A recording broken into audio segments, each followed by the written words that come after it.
Hello नमस्ते YouTube family. सर्वांना श्री स्वामी समर्थ. आणि सर्व कसे आहात? मजेतच असायला हवं, सर्वांनी मजेत राहायचं आहे. आज सर्वांना खरंच एक अशी ती जर्नी सांगायची आहे की माझ्या ज्या या आयुष्याला सुरुवात झाली म्हणाल तर 2001ला काम सुरू झालं. स्ट्रगल तर आहेच आहे फॅमिली. स्ट्रगल करा, ज्याला स्ट्रगल आहे ना त्यालाच खरं तर मजा आहे. स्ट्रगलशिवाय कशालाच मजा नाही. आणि आज असं निवांत अशी बसली म्हणायला तर घरात कशी मुलं वगैरे असतात, त्यांनाही डिस्टर्ब होतं थोडंसं. मग जरा थोडंसं आज मी तालुक्याला आहे बघा. आपण किल्ले शिवनेरीच्या पायथ्याशी आहोत. किल्ले शिवनेरी गड आहे बघा मागे. आणि थोडंसं मीटिंग झाली आज. दिवसभर ऑफिस होतं, दिवसभर ऑफिसलाच काम झालं. आणि काम झाल्यानंतर मग घरात थोडंसं पाणी वगैरे, जरा पाण्याचा प्रॉब्लेम चालूच आहे जुन्नर तालुक्यामध्ये. आणि आमच्या तिथे सोसायटीमध्ये तर आहेच आहे. तर मग पाणी पण नव्हतं आणि जरा कामाचा पसरा पडला होता. कपडे वगैरे आवरले मस्तपैकी. आणि म्हटलं चला, एक मैत्रीण होती, तिने आज कॉल केला की आज आपण भेटूया, बसूया. पण तिला पण जॉबला जायचं होतं आता. तर ती गेली तिकडे. पण मी म्हटलं नाही, मला माझ्या फॅमिलीला आजचं रुटीन द्यायचं आहे.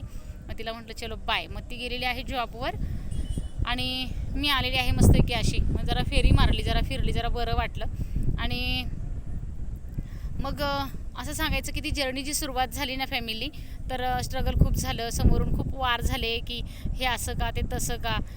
तर प्रत्येक कामाला काय म्हणूया आपण की जसे चांगल्या रस्त्याला गतिरोधक असतात तसे चांगल्या विचारांना, चांगल्या कामाला नेहमी कुणीतरी टोकणारं असतं, नाव ठेवणारं असतं. आजही लोक नावं ठेवतात, पण ठेवू देत.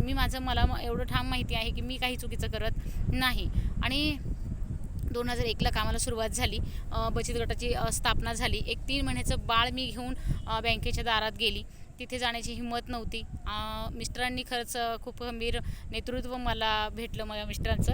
आणि मग अकाउंट ओपन झालं. तिथे व्यवहार समजू लागला.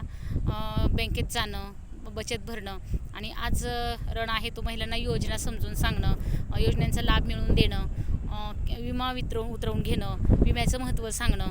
आणि काम खूप फास्टमध्ये. उमेद अभियान हे जे आहे, आपण जर सर्च केलं यूट्यूबला, गुगलला, तर उमेद अभियान येऊन जातं. आणि फार सुंदर महिलेसाठी काम चाललेलं आहे, महिलेच्या कुटुंबासाठी काम चाललेलं आहे. आणि माझा स्वभाव बोलका असल्याने मला खरं तर ते काम मला करायचं नव्हतं, मला इच्छा नव्हती. कारण गावात नेहमी काय म्हणूया आपण की विरोधच झाला प्रत्येक गोष्टीला. तर मला गावात आता उतरायचंच नव्हतं. पण मॅडमनी पण तसं म्हणजे सांगितलं की ते तुम्ही करू शकता. आणि तुम्ही जर मागे हटलात तर मग काम पुढे कसं जाईल, तर तुम्ही ते काम पुढे न्यावं. आणि मला एवढं समजतं की जेव्हा आपल्याला कुणीतरी पात्र ठरवतं, त्या पात्रतेला पात्र ठरायचं असतं.